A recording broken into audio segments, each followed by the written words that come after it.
respetadas y acatadas en los conflictos armados, convirtiéndose pues en esas reglas esenciales que determinan el contenido del derecho internacional humanitario, los mismos que fueron violados en todos sus sentidos por los militares hoy acusados.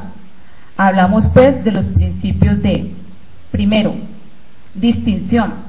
En la conducción de las operaciones militares se debe hacer una diferencia entre los combatientes y no los combatientes, y entre los objetivos militares y los bienes civiles. Emana de aquí pues la inmunidad de la que deben gozar las personas civiles de los peligros de las operaciones militares, artículo 13 del protocolo 2, debiendo evitar los civiles participar directamente en esas hostilidades para no convertirse en objetivo de esa acción militar. Segundo, limitación. Refiere este principio que los medios y métodos de guerra no es ilimitada, principio que comprende dos normas fundamentales. Por un lado, normas humanitarias y por otro, normas de lealtad. Las normas humanitarias prohíben dar muerte o herir a un enemigo que, habiendo depuesto las armas o no teniendo ya medios para defenderse, se haya entregado, así como negarse a dar cuartel o causar males superfluos. La norma de lealtad prohíbe dar muerte o herir a traición, así como engañar al enemigo con el uso abusivo de la bandera blanca, de emblemas nacionales o de uniformes del enemigo, o también hacer uso indebido del signo de la Cruz Roja. Toda potencia militar, sin excepción, debe incluir estos principios fundamentales en las instrucciones impartidas a tropas. Principio tercero, proporcionalidad. Básicamente este principio consiste en la protección a la población civil y bienes civiles, teniendo en cuenta las necesidades militares. Igualmente sobre este principio se cita que teniendo en cuenta que en un ataque puede resultar afectada a la población civil o sus bienes, las operaciones militares deberán realizarse con un cuidado constante a fin de preservarla, tomando todas las precauciones factibles en la elección de los medios y métodos de combate, para evitar o por lo menos reducir en lo posible el número de muertos y de heridos que pudieran causar incidentalmente entre la población civil, así como los daños a los bienes de carácter civil. Inmunidad de la población civil. Con este principio se exige el respeto absoluto a la población civil que no participa en las hostilidades, es decir, esta no debe ser objeto de ataque por ninguna circunstancia. Pero pese a los esfuerzos de los diplomáticos y de las juristas internacionales para hacer hincapié en los principios de inmunidad de los civiles, el resultado de esas tendencias ha sido un aumento constante del número de muertos o heridos civiles en los conflictos armados en comparación con el de los militares. Sí, señoría, en los conflictos armados no internacionales, artículo 13 del protocolo 2 de 1977, consagra el principio general de la protección a la población civil. Es decir, implica la prohibición absoluta de utilizar ciertos métodos de combate, como por ejemplo los ataques a la población civil, los actos de terror, entre otros. Ahora bien, el artículo tercero común a los 4 convenios de Ginebra del 12 de agosto de 1949 es la norma aplicable a los conflictos armados no internacionales, además del protocolo adicional a los convenios de Ginebra relativo a la protección de las víctimas de los conflictos armados sin carácter internacional, protocolo 2, convirtiéndose así el artículo 3 común en la norma más importante del derecho internacional humanitario en lo relacionado con los conflictos internos. Recordemos pues de qué se trata el artículo 3 común. Artículo 3, conflictos no internacionales.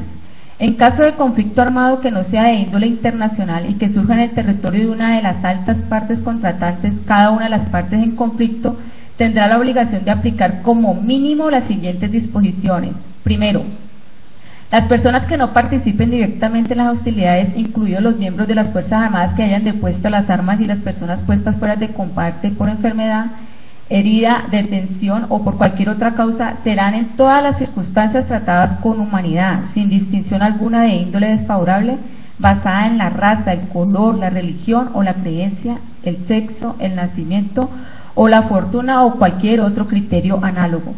A este aspecto se prohíbe en cualquier tiempo y lugar por lo que atañe a las personas arriba mencionadas. Los atentados contra la vida y la integridad corporal, especialmente el homicidio en todas sus formas, las mutilaciones, los tratos crueles, la tortura y los suplicios, la toma de rehenes, los atentados contra la dignidad personal, especialmente los tratos humillantes y degradantes, las condenas dictadas y la ejecuciones sin previo juicio ante un tribunal legítimamente constituido con garantías judiciales reconocidas como indispensables por los pueblos civiles. Segundo, los heridos y los enfermos serán recogidos y asistidos. Un organismo humanitario imparcial, tal como el Comité Internacional de la Cruz Roja, podrá ofrecer sus servicios a las partes en conflicto. Además, las partes en conflicto harán lo posible por poner en vigor, mediante acuerdos especiales, la totalidad o parte de las otras disposiciones del presente convenio. La aplicación de las anteriores disposiciones no surtirá efectos sobre el estatuto jurídico de las partes en conflicto. Surge entonces, su señoría, la duda si en Colombia existe o no conflicto armado interno. Y es donde precisamente la jurisprudencia y la doctrina se han encargado de sacar estas conclusiones, a pesar de haberse negado esta condición, entre otras por el no reconocimiento de estatus de beligerancia de los grupos armados ilegales. Varios autores han realizado una definición de lo que significa conflicto armado. Entre ellos, la Fiscalía se permite citar alguna de estas definiciones. Se considera conflicto armado todo entrenamiento protagonizado por grupos de diversa índole, tales como fuerzas militares regulares o irregulares, guerrillas, grupos armados de oposición, grupos paramilitares o comunidades étnicas o religiosas que, usando armas u otros medios de destrucción, provocan más de 100 víctimas en un año. La cifra de 100 muertos debe relativizarse en función de otros elementos, como la población total del país y el alcance geográfico del conflicto armado, así como el nivel de destrucción generado y los desplazamientos forzados de población que conlleva. En un mismo estado pueden haber más de un conflicto armado. Esta cita es de la Unidad de Alerta de la Escuela de Cultura de Pau, Alerta 2004, Informe sobre conflictos armados, derechos humanos y construcción de paz, editorial 2004, páginas 17 y 100. El Comité Internacional de la Cruz Roja ha indicado que en los conflictos armados internos el enfrentamiento no se procede entre estados soberanos, sino entre el gobierno y de un solo estado y uno o varios grupos armados dentro de los límites de su territorio. Nota tomada del Comité Internacional de la Cruz Roja, comentario del protocolo del 8 de junio de 1977, adicional a los convenios de Ginebra del 12 de agosto de 1949. Igualmente, que se caracteriza porque en los actos de violencia no son esporádicos o aislados, por el contrario, tienen un carácter permanente y concentrado. Sobre este tema, la Honorable Corte Suprema de Justicia ha expresado, abro comillas, para el caso colombiano, la incorporación de dispositivos penales específicos en orden a brindar protección a las personas y bienes amparados por el derecho internacional humanitario no solo se vincula al cumplimiento de los compromisos adquiridos por el Estado colombiano en el concierto internacional con la suscripción de los 4 convenios de Ginebra y los 2 protocolos adicionales, sino además por la inaplazable necesidad de establecer un marco jurídico específico que regulará desde la perspectiva del control penal punitivo los graves atentados contra la población civil en desarrollo del conflicto armado no internacional que enfrenta a la nación desde hace ya varias décadas, como consta en la exposición de motivos del proyecto de ley 040 de 1998, hoy Código Penal de 2000.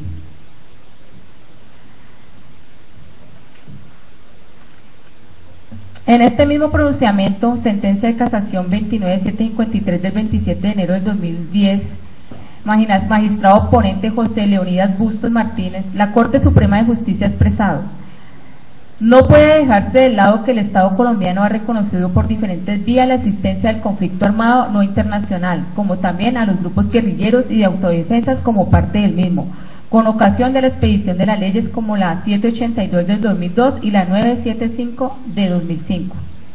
En tal sentido, acerca del ámbito de aplicación de los tipos penales contra personas y bienes protegidos por el derecho internacional humanitario, precisó la Sala en reciente decisión.